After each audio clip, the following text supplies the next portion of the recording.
Independence day है कल, long weekend, छुट्टी वाले माहौल में आप जा रहे हो। डेट्स को आप ध्यान रखो। कैप राउंड 3 में पहुंचे हो, 16th, 17th, 18th स्लिप कर देते हैं डेट्स को। कैप राउंड 3 का ऑप्शन फॉर्म फिलिंग 3 दिन है आपके पास, उसके बाद आप जाओ ना। बहुत इंपॉर्टेंट प्रोसेस चल रहा है ये 136, ये रूल याद है ना। थोड़ा समझते हैं कैप राउंड 1 और 2 में क्या फर्क आया है।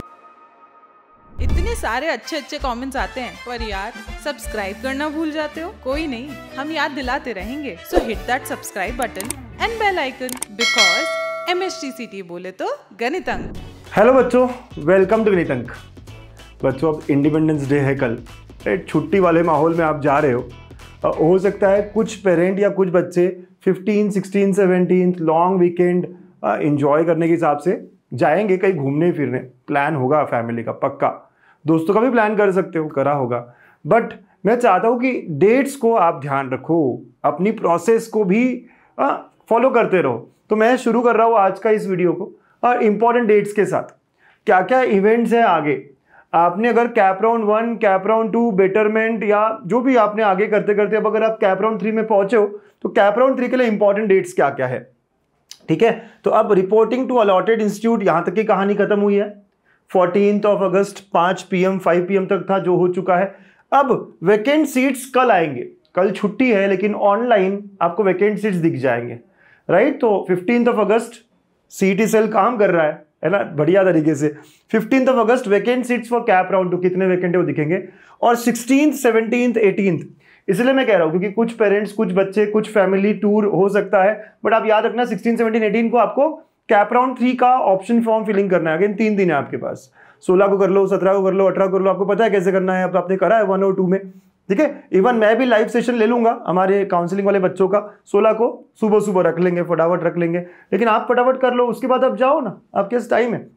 या आप जहाँ भी जा रहे हो वहां पर भी ये सब कर सकते हो। कुछ बच्चे कहेंगे सर हम फोकस्ड है प्रोसेस को लेकर, बहुत अच्छी बात है। लेकिन तो ध्यान रखना 16, 17, 18 ये 3 दिन है ऑप्शन फॉर्म फिलिंग, जहां अगर मुझे कुछ फॉर्म्स जो भी हमारे कॉलेज के ऑप्शन जो ऊपर नीचे करना हो, राइट, तो ये वो दिन है, इंपॉर्टेंट डेट्स है, याद रहेगा हमें। सैटरडे, संडे, मंडे, बार बार कह रहा हूं मैं क्योंकि कुछ पेरेंट्स स्लिप कर देते हैं डेट्स को, तो नहीं होना चाहिए। बहुत इंपॉर्टेंट प्रोसेस चल रहा है ये, कैप राउंड 3 तक चला गया है। अब सवाल ये आता है कि कैप राउंड 3 में कुछ बेटर मिलेगा क्या मुझको।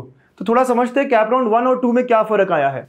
एक थोड़ा एक मिड लेवल का कॉलेज पकड़ते हैं जहां 95 परसेंटाइल के अराउंड कट ऑफ हुआ है। जैसे मैंने एग्जाम्पल लिया यहाँ MMC हुई, इसका कट ऑफ देखो 95% है, मतलब कि 14,711 रैंक मिला है ओपन में कंप्यूटर इंजीनियरिंग। राउंड 1 में ऐसा हुआ था कि 14,711। अगर आप यही राउंड 2 में देखोगे तो इट केम आउट में 15,119। अगर आप इंफॉर्मेशन टेक्नोलॉजी कहोगे तो 18,111, और यहां पे देखोगे तो 17,612, मतलब 500 रैंक का डिक्रीज हुआ है। फर्स्ट राउंड से सेकेंड राउंड में 500 रैंक नीचे आया है ओपन के लिए। मैं कह रहा हूं एक एवरेज कॉलेज।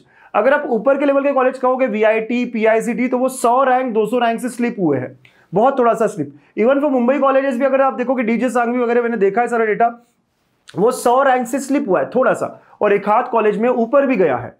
तो यार थोड़ा ऊपर जा सकता है, थोड़ा नीचे आ सकता है। टॉप कॉलेजेस में बहुत ज्यादा फ्लक्चुएशन होने के चांसेस नहीं होते, लेकिन मिड लेवल में 500 का आपने रैंक का डिक्रीज देखा है।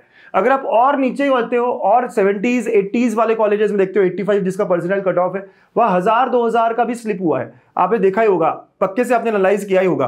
कैप राउंड 1, कैप राउंड 2 सारे कट ऑफ्स आपके पास है, ठीक है। तो अगर आप देखते हो आपको जो कॉलेज इंपॉर्टेंट है वो, तो आपको दिखेगा 2000 का आपको थोड़ा डिक्रीज मिला है, राइट। 2000 रैंक डिक्रीज होना मतलब कि आप समझते हो ना, परसेंटाइल में 0.5 0.8 परसेंटाइल का डिफरेंस आना।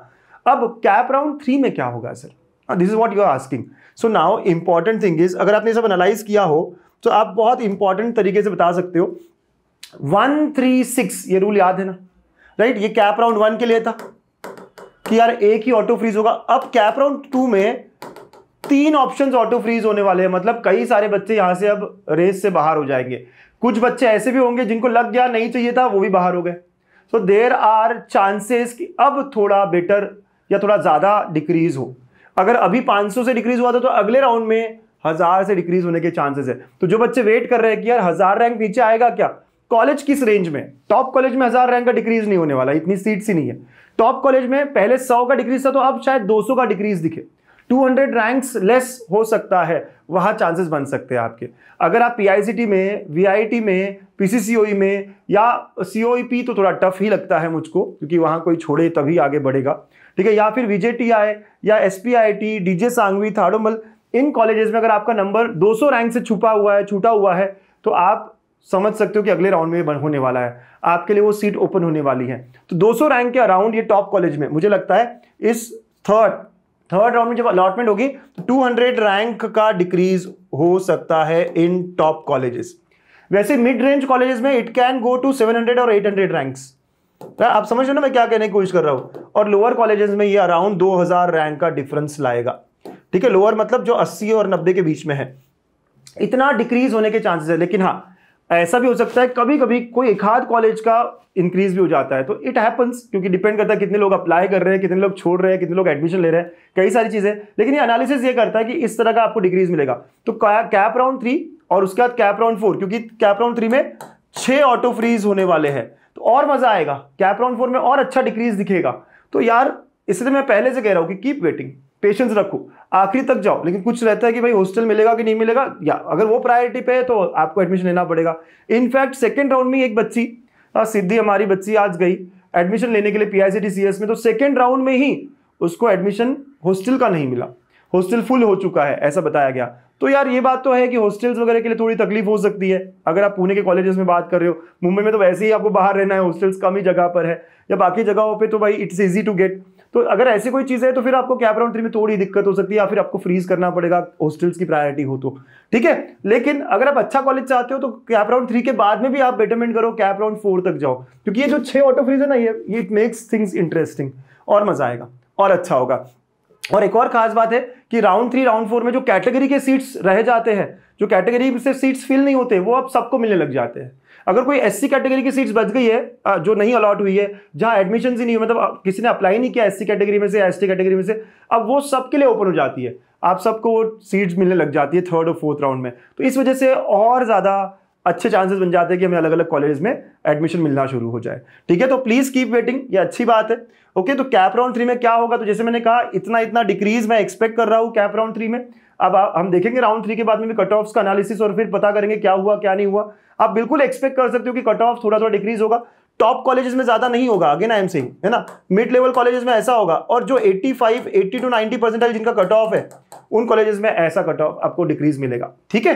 चलो, तो कैप राउंड 3 में हमारे चांसेस बढ़ जाते हैं थोड़े, एक ऊपर कॉलेज को एडमिशन लेने या एक ब्रांच को ऊपर लेने के लिए। अब कुछ बच्चे ये भी पूछ रहे थे, कैप राउंड 4 इस बार कुछ अलग है क्या?